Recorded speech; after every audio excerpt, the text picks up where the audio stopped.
It was the kind of summer that bleeds into your memory. In Millwood, Kentucky, June of 1993 arrived with a heavy, syrupy heat that clung to the skin and seemed to trap every secret beneath it.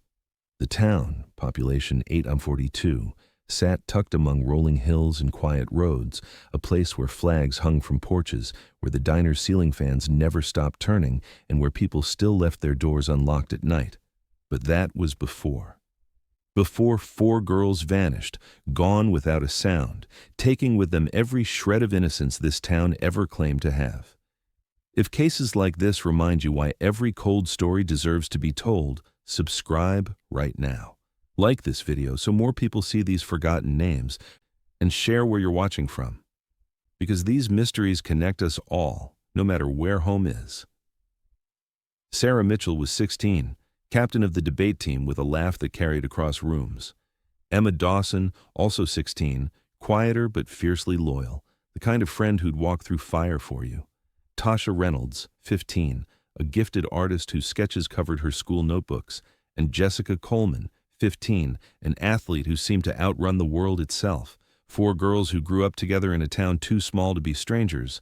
And on June 12, 1993, they walked into the woods on the edge of Millwood.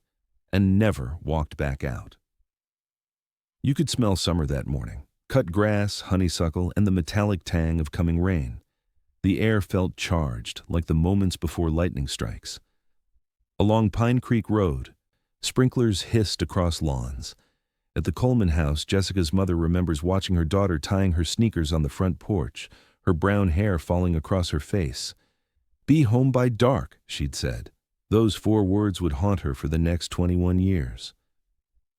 The girls had planned to spend the day at Lake Creighton, a small reservoir about 2 miles from town.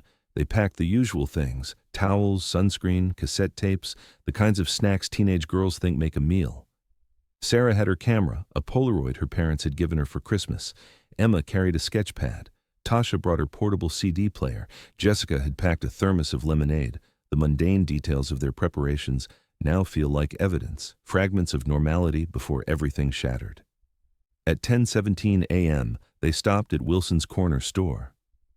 The security camera, grainy black and white, captured them laughing by the drink cooler. This footage would be played on national news for weeks. 4 girls frozen in time, completely unaware they had less than an hour left of freedom. Outside the store, they were seen by Mrs. Abernathy, a retired schoolteacher who waved as they passed. They were headed toward the lake trail, she'd later tell police, talking about some boy band, just being girls. Just being girls. The cruelty of those words now, knowing what waited for them. By noon, they'd reached the trailhead that leads into Creighton Woods.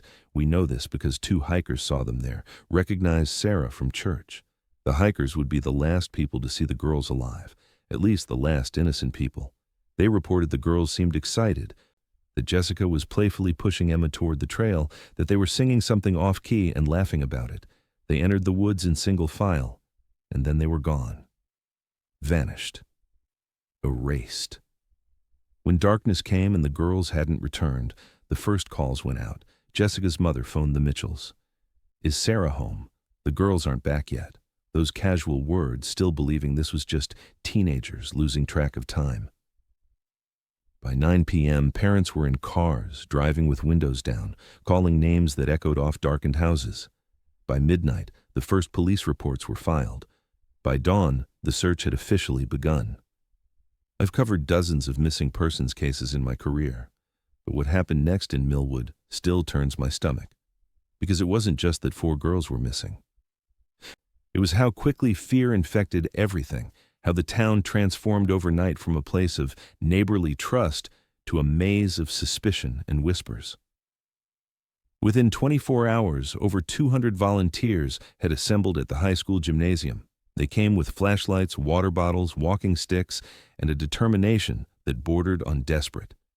The county sheriff, Bill Harmon, organized search parties into grids. The lake was dragged. Cadaver dogs were brought in from Louisville. Helicopters with thermal imaging swept the woods. All the while, 4 sets of parents sat in plastic chairs in the high school cafeteria, clutching coffee cups with white knuckles, staring at doors that never brought their daughters back. 3 days into the search, they found the first piece of evidence, Emma's sketchbook, lying open on the ground about half a mile off the main trail. The pages were water-damaged, swollen with morning dew, but you could still make out her drawings, landscapes mostly, and a portrait of her 3 friends sitting by the lake. The portrait was unfinished, just 3 partial faces waiting for the 4th. On the next page, a single line was written in pencil. "I hear something weird." Just that, nothing more. The words sent ice through the veins of every searcher. 5 days in, they found Sarah's camera strap tangled in briars near a creek bed that feeds into Lake Creighton. No camera, just the strap, torn as if it had been ripped away with force. By then, FBI agents had arrived. They set up a command center in the town hall. They interviewed friends, teachers, the local parish priest, the man who ran the bait shop near the lake. Their questions began to change, shifting from, "Did you see anything unusual?" to, "Where were you on Saturday afternoon?" And that's when Millwood began to turn on itself. I won't forget the town meeting held on June 19th, 1 week after the girls went missing. The high school auditorium packed with people who'd grown up together, who'd attended each other's weddings and christenings, now eyeing one another with naked suspicion. Sheriff Harmon stood at the microphone, bags under his eyes, his voice hoarse from days of shouting into the woods. "We have reason to believe the girls did not leave willingly," he said. The room went silent. "We're treating this as an abduction." In that moment, every man in the room became a potential suspect. Every unaccounted hour, a possible alibi shattered. By the end of the second week, the search area had expanded to over 15 square miles. Volunteers were finding nothing but false hope, a hair ribbon that turned out to belong to a hiker from months before, a shoe print that matched no one in the search party but could have been anyone's. The national media descended like vultures. Millwood became another Dateline tragedy. Small town gripped by mystery of missing girls. Camera crews set up outside the parents' homes. Reporters cornered classmates outside the shuttered high school. One particularly despicable tabloid ran the headline, "What are they hiding in Millwood?"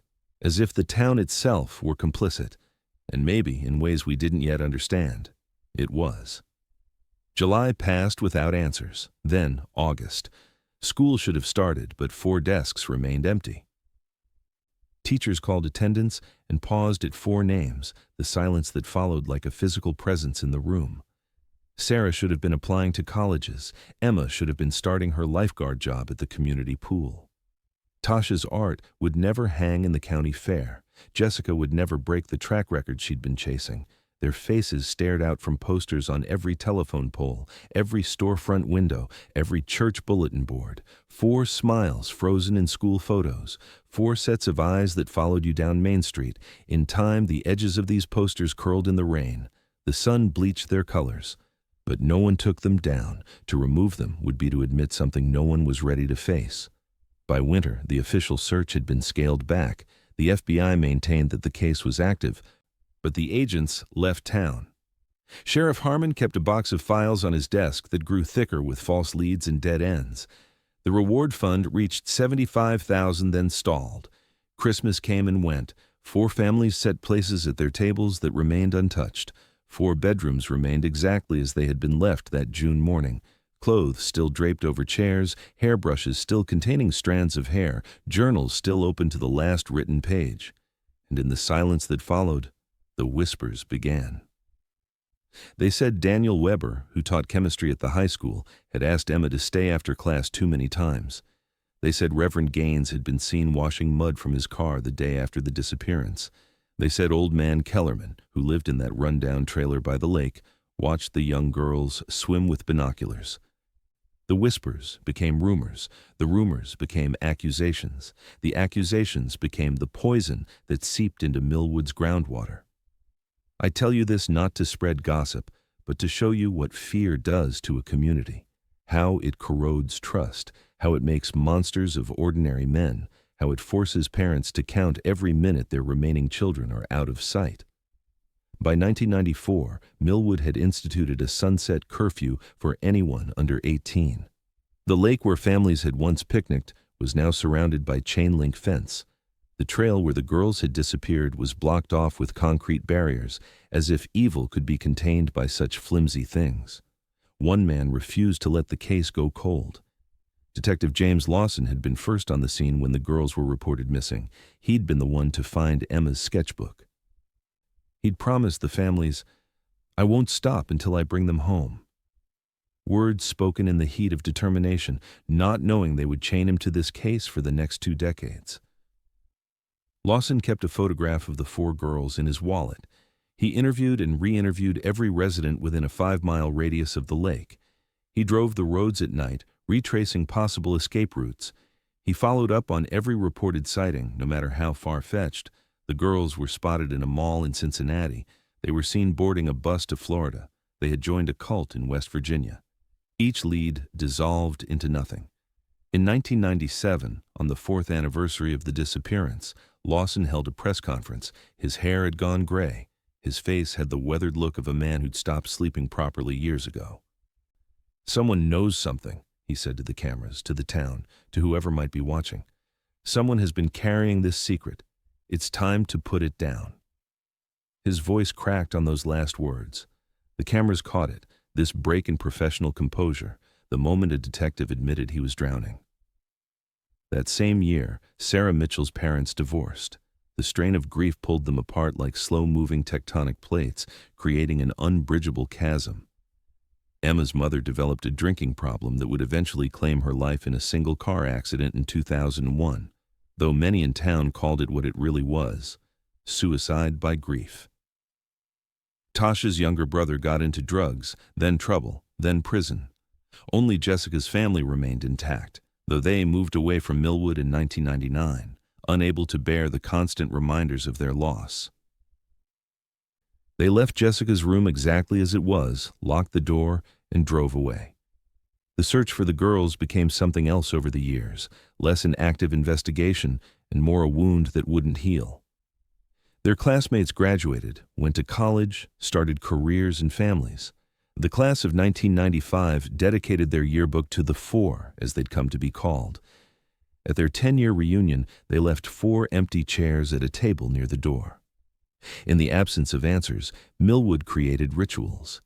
Every June 12th, people placed 4 white roses at the entrance to the now overgrown lake trail. The high school established 4 scholarships in their names. Their stories were told to each new generation of children as both memorial and warning. Don't go into the woods alone. Don't trust too easily. Remember what happened to the 4. By 2010, 17 years after they vanished, most people had accepted that the girls were dead. The question was no longer if, but how and at whose hands. The case files had been digitized, reviewed by fresh eyes, cross-referenced with other unsolved cases across Kentucky and neighboring states. Nothing connected, nothing illuminated. The girls had walked into those woods and into oblivion. Detective Lawson, now close to retirement, still drove out to the lake once a week. He'd walked the trail that had been closed to the public for nearly 2 decades, stopping at the spot where Emma's sketchbook was found. Sometimes he'd talk out loud, as if the trees themselves might finally confess what they had witnessed. His colleagues worried about him, this obsession with a cold case that had consumed half his career. But Lawson knew what they didn't, that he'd missed something, that the answer had been there all along, hidden in plain sight. In 2012, a partial skull was discovered by a construction crew clearing land for a new housing development 3 miles from Lake Creighton. For one terrible week, the families of the 4 held their breath, waiting for DNA results. But the skull belonged to a Native American burial site, centuries old. The case remained unsolved. Then came March 2014. 21 years had passed since the girls disappeared. A new generation of teenagers now walked Millwood streets, knowing the 4 only as local legend, as the reason their parents still texted them hourly when they went out with friends. The posters had long since been taken down, replaced by newer tragedies, newer missing faces. The lake trail had been officially reopened the previous summer, deemed safe after so many years without incident. On March 22nd, a Saturday morning cool with early spring, 2 hikers ventured off the main trail, following a dry creek bed that led deeper into the woods than most visitors ever went. The men, brothers visiting from Indiana, were geocaching, using GPS coordinates to find hidden containers as part of an outdoor treasure hunt. Their coordinates led them to a remote ravine, one that had been outside the original search area back in 1993. What they found there would rip open every scar Millwood had spent 2 decades trying to heal. It wasn't the bodies themselves that first caught the hikers' attention. It was the unnatural arrangement of stones, too deliberate to be random, too precise to be natural erosion. Large flat rocks had been positioned in a rough circle, like some primitive marker or boundary.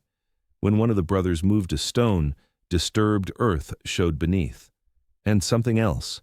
Fabric, deteriorated but unmistakably synthetic, blue with tiny white flowers. The pattern from Emma Dawson's shorts. Police secured the scene within the hour. What followed was the largest forensic operation in Hardin County history. The ravine, it turned out, contained not one grave site, but 4. 4 shallow graves arranged in a perfect compass pattern, north, south, east, west. 4 bodies buried with specific items placed atop each, a camera lens on one, a paintbrush on another, a track medal on the third, a debate trophy fragment on the fourth, like perverse grave goods, like signatures. It took 3 days to excavate the site properly. The remains were severely decomposed after 2 decades, but intact enough for identification. Dental records confirmed what everyone already knew in their hearts.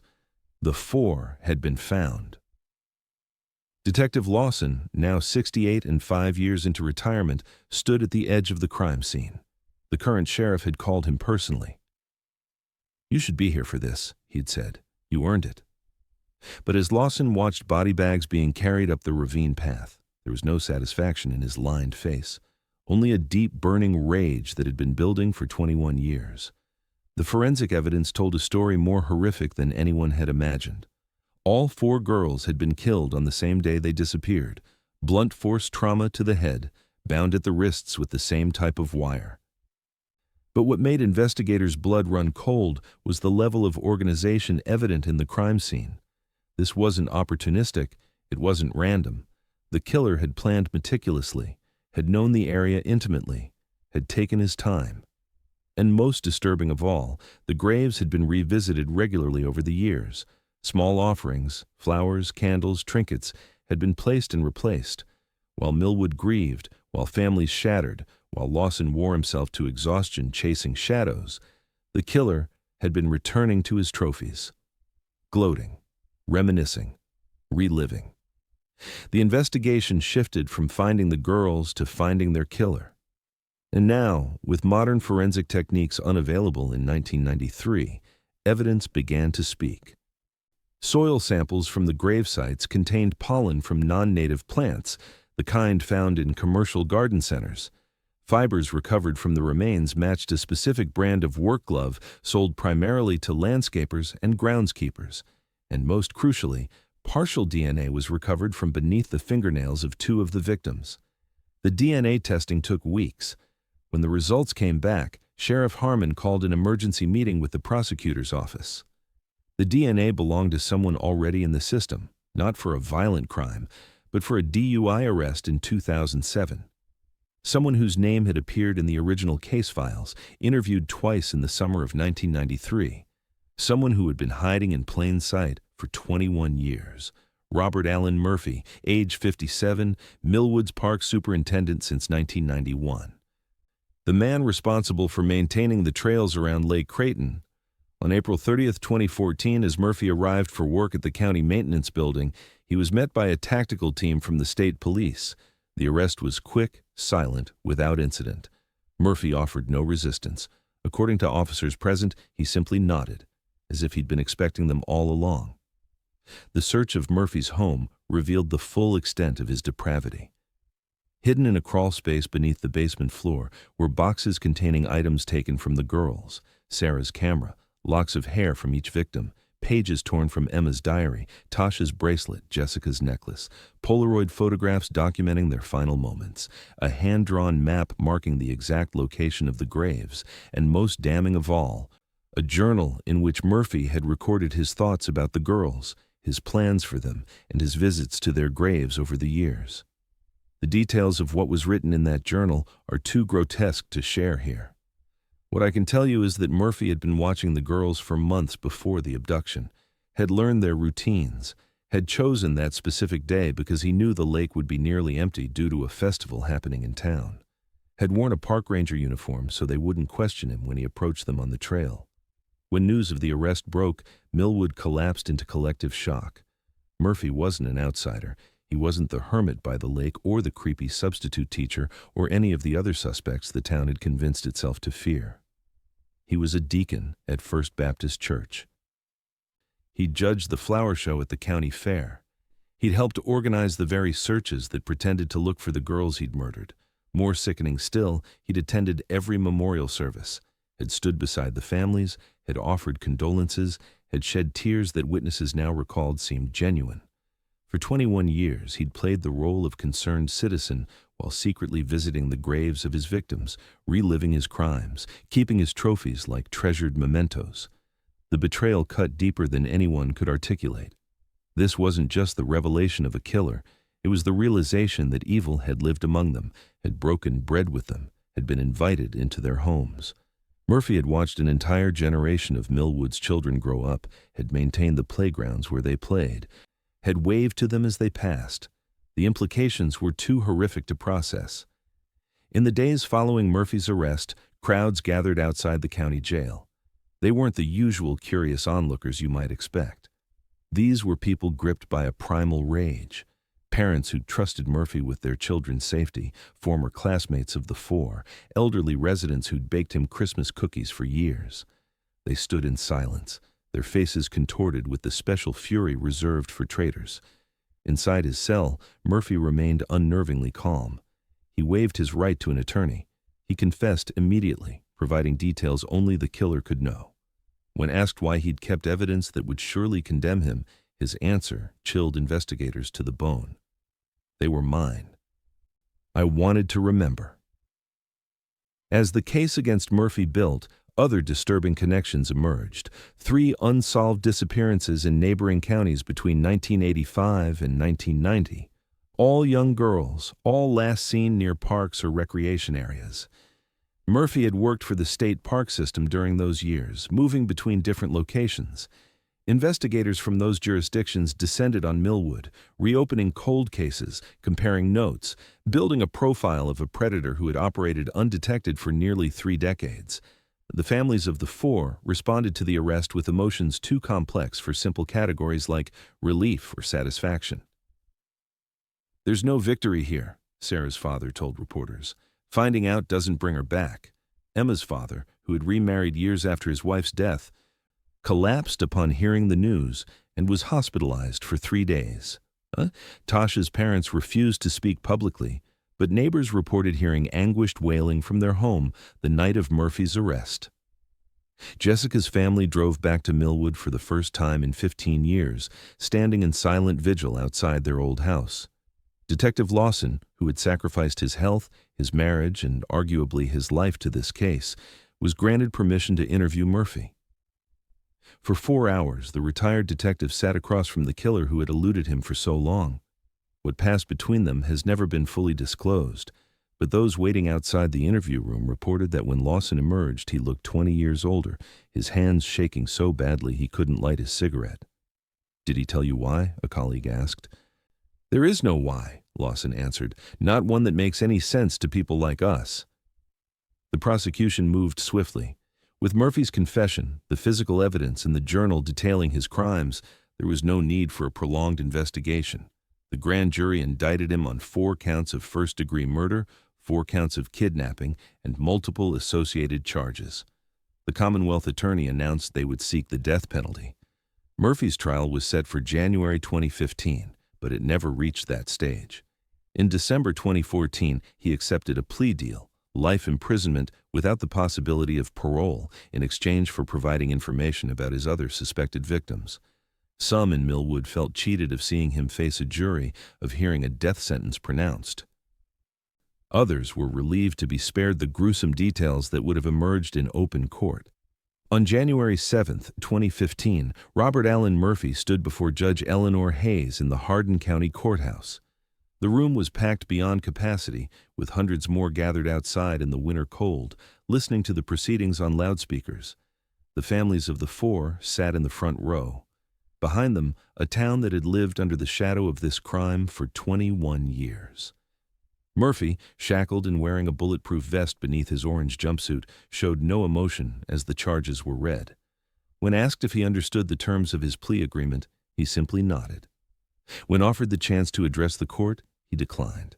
Judge Hayes, whose own daughter had been in the same grade as Tasha, did not attempt to hide her contempt.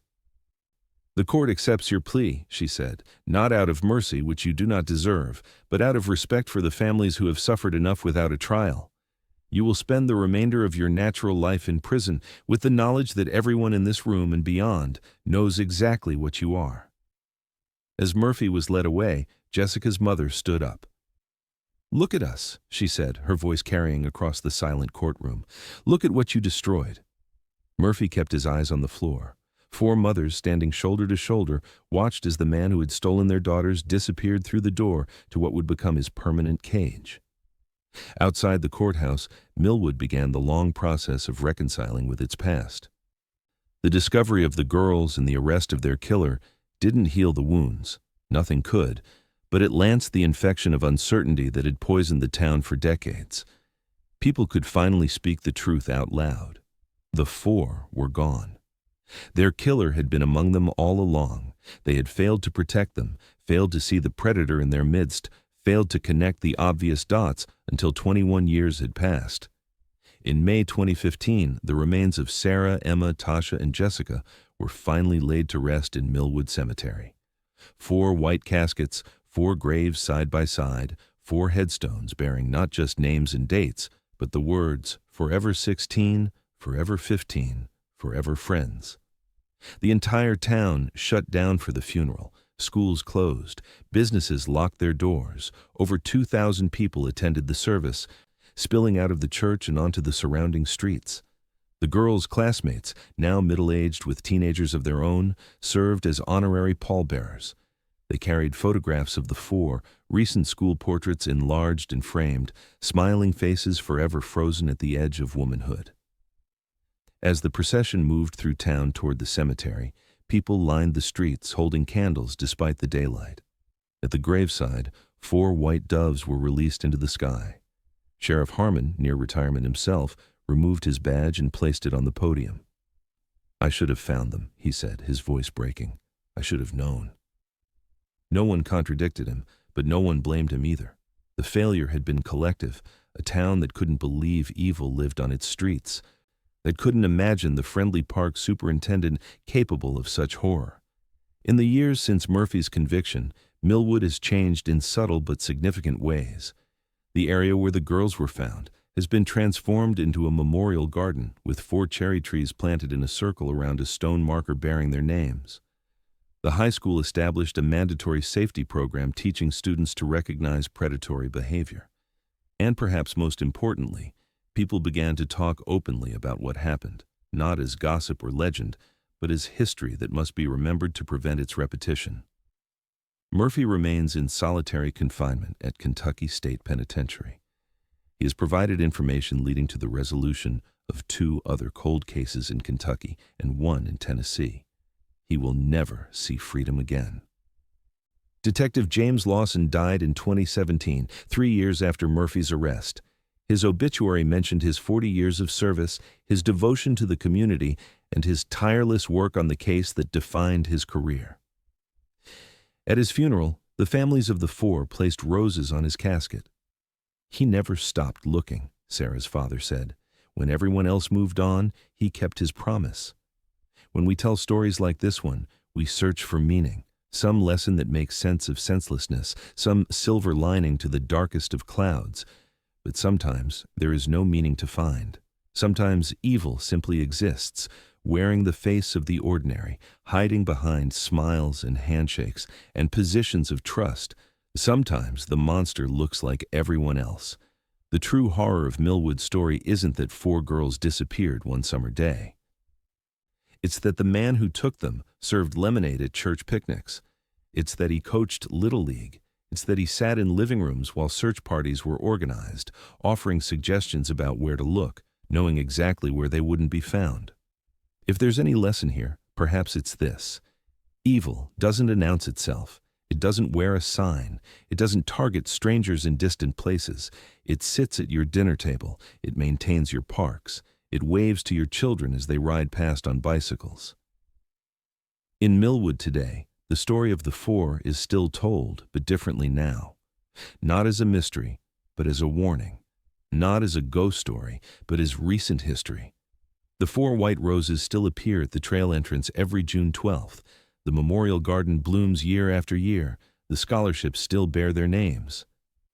But something has changed in the town's collective consciousness. The fear hasn't disappeared. If anything, it's more concrete now, more rational. Parents still track their children's movements, still warn them about trusting too easily. But they no longer cast suspicious glances at the hermit by the lake or the awkward substitute teacher. They know now that evil can wear any face, even the most trusted ones. For 21 years, Robert Allen Murphy watched a town search for girls he had buried, watched parents age with grief, watched a detective work himself to illness, watched memorials and vigils and prayer services, all while knowing, all while returning to those graves under cover of darkness to commune with his victims. There is no punishment adequate for such malice, no cell small enough, no sentence long enough, no isolation complete enough to balance the scales. The law has done what it can. Murphy will die in prison. His name will be forgotten, erased from the town's memory like a cancer cut away. But Sarah, Emma, Tasha, and Jessica, they will be remembered. Their names are carved in stone and spoken aloud at graduation ceremonies when their scholarships are awarded. Their story is taught in schools as part of safety curriculum. Their faces, young, smiling, unaware of what awaited them, hang in the town hall alongside a plaque that reads, "Never forgotten, never again." In the end, that's all we can offer them. Memory, vigilance, the promise that their deaths changed something fundamental in how a community protects its children. It's not enough. It will never be enough, but it's what remains after everything else. The searches, the arrests, the trials, the burials, has concluded. 4 girls vanished in 1993. For 21 years they were missing. Now they are found. Their killer is known. Their story is told. May we never forget what hides behind the faces we trust most.